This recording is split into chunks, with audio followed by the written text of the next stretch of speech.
আমাদের বাড়িতে ডেলি চা খুব একটা খাওয়া হয় না, কিন্তু কেউ এলে অবশ্যই চা আর গল্প দুটোই হয় জমিয়ে।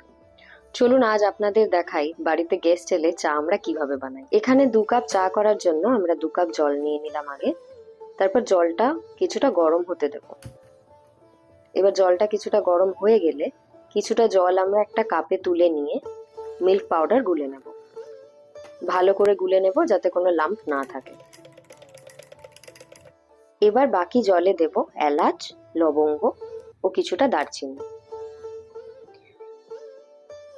আর গ্রেট করে নেব আদা আর কিছুটা জায়ফল বা নাটমেগ, সেটা দিয়ে দেব জলে। এবার দিয়ে দেব চিনি স্বাদ মতো। কিছুটা ফুটিয়ে নেব যাতে সব ফ্লেভার গুলো জলে চলে আসে ভালোভাবে। এরপর চা পাতা দিয়ে দেব, একদম ডার্ক কালার আসা অবধি ফুটিয়ে নেব, কারণ এরপর এতে দুধ মিশলে রং হালকা হয়ে যাবে। এরকম গাঢ় রং হয়ে গেলে গুলে রাখা দুধ ঢেলে দেব।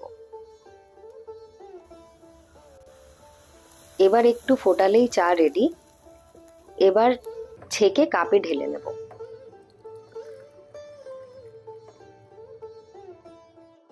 চাটা অবশ্যই আপনারাও বানিয়ে শেয়ার করুন নিজের পছন্দের মানুষের সাথে, কারণ সত্যি বলতে সব থেকে মন খুলে এই আড্ডা তো তাদের সাথেই মারা যায়।